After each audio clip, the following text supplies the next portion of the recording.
그의 눈이 머무는 곳은 나의 슬픔과 고통.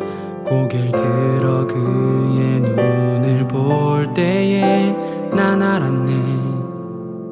예수 나의 좋은 치료자.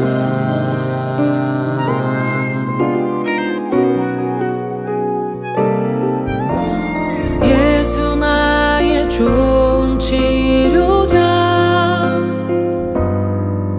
그의 손길이 닿는 곳은 나의 상처와 아픔. 영원히 흐를 것 같았던 눈물 다 멎었네. 예수 나의 치료자.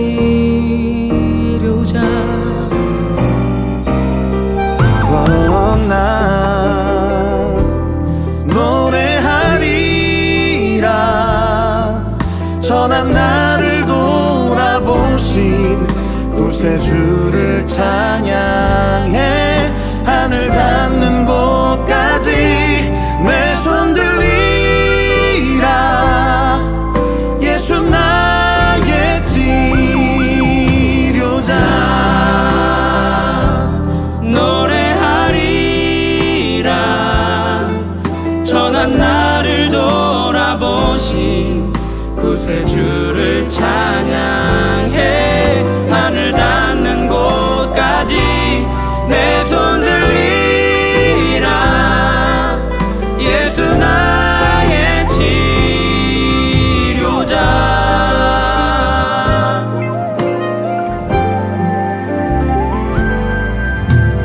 예수 나의 좋은 치료자. 그의 손길이 닿는 곳은 나의 상처와 아픔.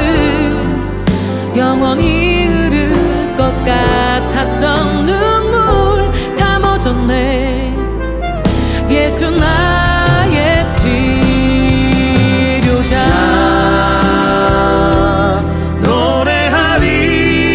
노래하리라. 전한 나를 돌아보신 구세주를 찬양해. 하늘 닿는 곳까지 내 손 들리라. 예수 나의 치료자.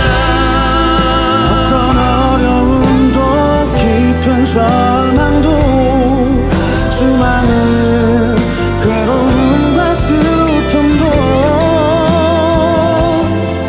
주로 인하여 모두 지워지리라. 예수 나의 치료자.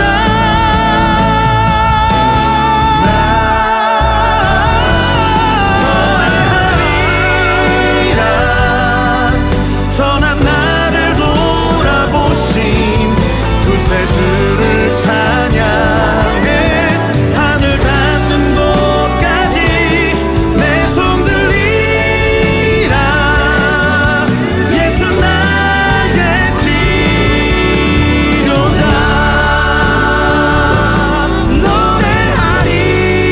노래하리라. 전한 나를 돌아보신 구세주를 찬양해. 하늘 닿는 곳까지 내 손 들리라.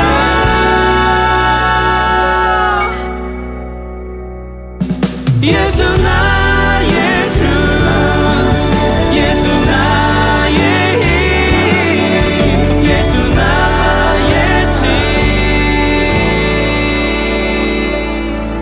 치료자.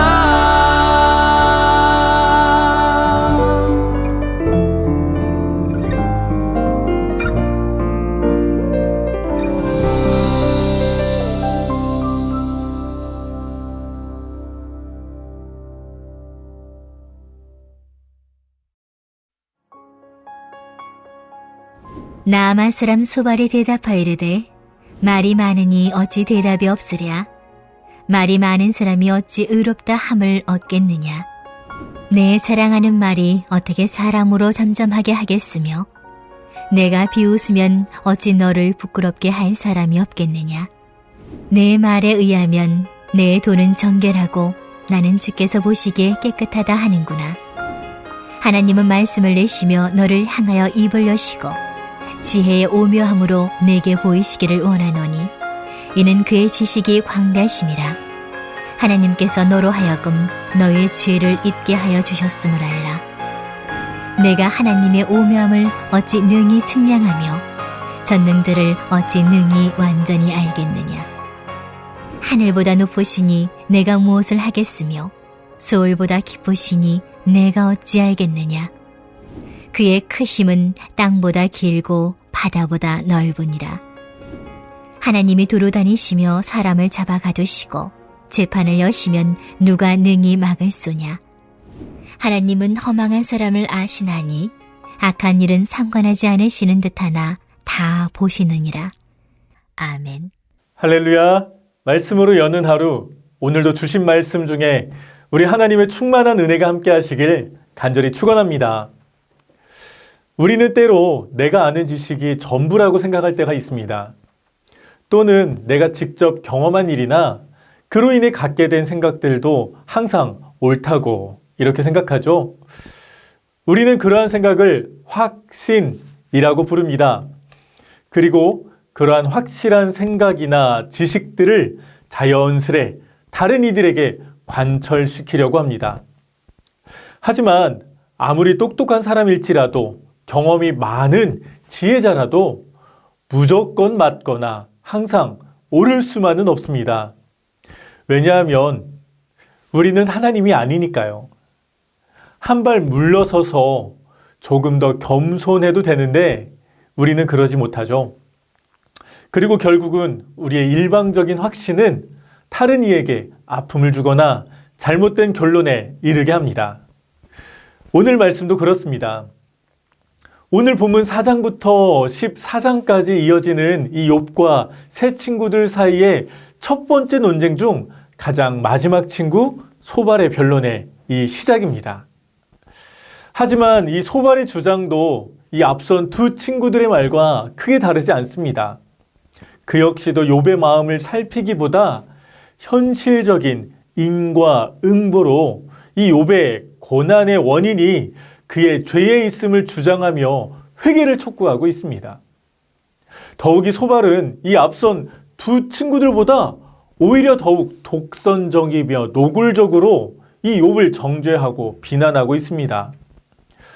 이런 이 소발의 마음은 오늘 본문 이 2절과 3절을 보면 바로 알 수가 있는데요. 소발은 우선 지금 이 욥의 이야기를 잘 들어왔습니다. 아파하고 힘들어하는 이 욥의 외침, 속상하여 내뱉은 이 토로들 모두 말입니다. 그렇다면 그 마음을 좀 헤아려주고 공감해주고 위로해주면 얼마나 좋을까요? 하지만 소발은 욥에게 너 참 말이 많구나 라는 이러한 핀잔으로 말을 시작합니다. 2절 말이 많으니 어찌라는 이러한 표현은요, 수다스러운, 잘 짓거리는 등의 부정적인 뜻을 내포합니다. 잠언 10장 10절 눈짓하는 자는 근심을 끼치고 입이 미련한 자는 멸망하느니라. 전도서 5장 2절 너는 하나님 앞에서 함부로 입을 열지 말며 급한 마음으로 말을 내지 말라. 이처럼 성경은요, 말이 많은 자를 어리석은 자와 동일시 여기고 있기 때문입니다. 소발이 욥에게 말이 많은 자라고 표현한 것은요, 욥이 지금까지 장황하게 늘어놓은 그러한 말이 억울하고 고난 중에 고통 중에 이 토로한 말이라기보다 그저 욥의 어리석음 때문에 나온 그런 말이라고 폄하하고 있는 것입니다. 소발은 너처럼 말이 많은 어리석은 사람이 어찌 의롭다 말할 수 있겠느냐 라고 말하며 욥을 질책하고 있는 것이죠. 3절 네 자랑하는 말, 이러한 말도 이 표현도 마찬가지입니다. 이 자랑이라는 말의 원래 뜻은요, 지어내다 라는 뜻으로 거짓말하는 자, 그러한 의미가 있습니다. 그래서 과장되이 헛된 말을 하거나 악의적으로 거짓말을 하는 점쟁이, 거짓 선지자, 이 공허한 말을 하는 자들을 가리킬 때 사용하는 단어입니다. 소발이 보기에 욥이 지금 그러한 사람이라는 것입니다. 그의 눈물 어린 호소와 찢어지는 이 외침은 그저 뻔뻔한 변명으로밖에 들리지 않았던 것입니다. 네가 잘못하여 받은 그러한 벌인데 그조차도 인정하지 않고 무슨 말이 그렇게 많은가? 그러니 내가 아무 말도 안 할 수가 있겠는가?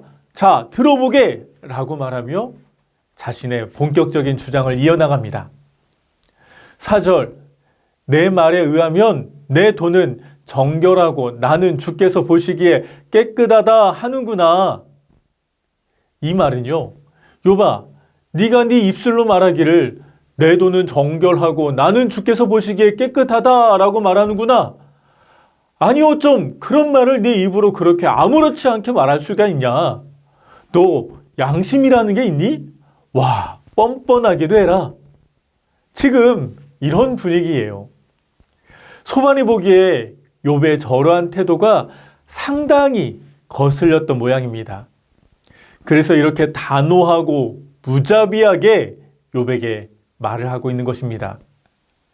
그런데 재미있는 것은요, 욥은 실제 저러한 말을 하지 않았다는 것입니다. 이 욥은 앞선 9장 2절에 인생이 어찌 하나님 앞에 의로우랴 라고 하며 오히려 의인이 아닌 자신 역시 이 죄인 중에 하나일 뿐이라고 고백합니다.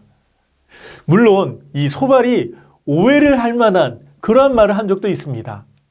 15절과 20절인데요. 15절 가령 내가 의로울지라도 20절 가령 내가 의로울지라도 이렇게 이야기를 했죠. 하지만 보세요. 가령 이 역시도 가정에 불과하며 뒤에 이어지는 내용도 도리어 이 자신이 하나님 앞에 설 수조차 없는 연약한 인간이라는 그러한 표현으로 결론을 짓습니다. 즉 소발은 지금 이 욥의 말꼬리를 붙잡고 있는 것입니다. 하지만 이 소발, 그의 주장은 흔들림이 없습니다. 그는 계속해서 이 5절과 6절에 하나님은 너처럼 자신의 죄를 인정하지 않고 교만한 자에게 말씀을 내시고 입을 여시는 분이시라며 하나님께서 직접 욥을 책망하고 있다고 피력하고 있습니다. 특히 5절 말씀에 이 새 번역이 생략된 이 히브리어 웨울람미라는 말이 있는데요. 이 뜻은 그러므로 참으로 뭐뭐하기를 바란다입니다. 즉, 이 생략된 말을 완전히 다시 접목해 번역해보면 5절은 이렇습니다. 그러므로 참으로 하나님은 말씀을 내시며 너를 향하여 입을 여시기를 바란다. 바란다입니다. 소발은 지금 바란다라고 말하면서 이 자신의 일방적인 주장, 바램, 소망을 마치 하나님의 뜻인 것처럼 이렇게 이야기하고 있죠. 6절도 재미있습니다. 6절에 하나님의 놀라운 이 지혜의 오묘함이 내게 보이기를 원한다. 너로 하여금 너의 죄를 잊게 하여 주셨음을 알라라고 말합니다. 이 말씀의 본디 뜻도요, 이 개역개정보다 표준 세번역을 보면 조금 더 잘 이해가 되는데요. 이 표준 세번역 11장 6절입니다. 너는 하나님이 내게 내리는 벌이 내 죄보다 가볍다는 것을 알아야 한다. 죄를 잊도록 죄가 없게 해주신 것이 아니라 지금 네가 받고 있는 이 벌이, 너에게 내리신 이 벌이 네가 실제로 지은 벌보다, 받고 있는 벌보다 그것은 당연한 것이고, 심지어는 하나님의 사랑으로 일부를 용서해 주셔서 네가 진짜 받아야 하는 벌보다 가볍다라고 말하고 있죠. 아니, 지금 소발은 욥이 어떠한 고통을 받고 있었는지 제대로 알긴 하는 것일까요? 처음부터 이 지켜본 게 맞습니까? 온 재산을 다 잃고 자식들도 다 잃고 온몸의 악성 종기까지 더 잃을 게, 더 고통스러울 게 있을까 여겨지던 욥에게 네가 지금 받고 있는 이 고통은 네가 지은 죄보다 조금 받는 거야. 원래는 이만큼인데 하나님께서 다 용서해 주셔서 요만큼만 주시는 거야. 이런 말입니다. 소발은 위로가 아닌 저주를 퍼붓고 있습니다. 친구가 아니라 원수가 따로 없네요. 인과 응고를 넘어 앞선 다른 친구들보다 더욱 격양된 감정으로 욥을 대하고 있습니다. 소발은 왜 이런 태도를 보이는 것일까요? 혹시 욥이 과거에 소발에게 큰 잘못이라도 한 걸까요? 소발은요, 자신이 믿는 하나님, 자신이 믿어왔던 이 신앙의 모습으로 욥을 바라본 것입니다. 자신이 기준이고 내가 하는 것이 진리인데 욥이 계속해서 그 잣대를 어긋난 것이죠. 욥이 힘든 건 알겠는데 그래도 너무나도 당당하게 자신의 주장을 이리 펼치는 욥이 곱게 보이지 않았던 것입니다. 물론 이 소발의 말이 틀리진 않았습니다. 7절부터 선포하는 이 하나님의 전능하신 속성은요, 너무나도 맞는 이야기들이죠. 하늘보다 높으시고 스월보다 깊으시고 땅보다 깊고 바다보다 넓으신 그 하나님의 마음을 우리는 다 알 수가 없다. 할렐루야. 지극히 맞는 말씀 맞습니다. 그런데 문제는 이 자신에게도 이 말씀이 적용이 되어야 한다는 것입니다. 7절 어찌 능히 측량하며 어찌 능히 완전히 알겠느냐. 8절에도요. 내가 어찌 알겠느냐라며 이 욥에게 말을 하고 있지만 이 말은 동시에 소발에게도 필요한 말입니다. 그래서 소발아, 너는 어찌 그리 하나님을 다 아는데 어찌 완전하신 하나님의 마음을, 그 심판의 뜻을, 계획하심을 네가 다 알아서 지금 이렇게 욥에게 말하고 있는 것이냐? 저는 이렇게 말을 해주고 싶네요. 소발이 지금 당대에 아무리 지혜자라 할지라도, 모든 것을 다 아는 지식이 있다 할지라도 우리 인간이 하나님의 마음을, 하나님의 뜻을 완전히 이해할 수가 없습니다. 이것만이 진짜야, 이것만이 항상 옳아 라고 하는 이 자기중심적 사고에 갇히는 순간 우리는 더 이상 하나님을 온전히 바라볼 수 없게 되는 것입니다. 그리고 그렇게 우리의 선택과 시선, 잣대로 다른 이들을 판단하고 정죄하게 되죠. 그리고 특히나 정말 안타깝게도 우리는 우리 교회 공동체 안에서 이러한 모습들을 자주 확인하게 됩니다. 상대방의 연약함과 허물을 덮어주고 감싸주기보다 말씀의 잣대로 혹독하게 판단하고 무리지어 정죄하는 경우가 허다하고 빈번하게 일어나죠. 하지만 이것은 결코 하나님께서 기뻐하시는 모습이 아닌 줄 믿습니다. 우리가 그 하나님의 마음을 온전히 다 알 수 없기 때문입니다. 그래서 우리는 겸손해야 합니다. 낮아져야 합니다. 완전하신 전능자 하나님 앞에 하나님의 뜻을 묻고 또 물으며 구하고 또 구해야 합니다. 그렇게 모든 것을 내려놓을 때 성령님께서 우리의 마음에 찾아와 주실 것입니다. 그리고 그 사랑의 마음으로 모든 것이 선하신 그 하나님의 뜻하심대로 아름답게 하나 되게 이루어 주실 줄 믿습니다. 이것이 우리 하나님의 방법이고 하나님의 역사인 줄 믿습니다. 할렐루야. 사랑하는 전주 안디옥교회 성도님들, 우리는 어떠한 모습으로 신앙생활을 하고 있는가요? 우리의 기준으로, 우리의 경험의 확신으로 다른 이들을 판단하고 정죄하며 옳은 이야기들만 하고 있진 않으신가요? 하지만 광대하신 이 하나님의 마음, 그 뜻하심, 계획하심을 우리는 다 알 수 없습니다. 그래서 우리는 오늘도 겸손히 무릎으로 주님의 뜻을 구해야 합니다.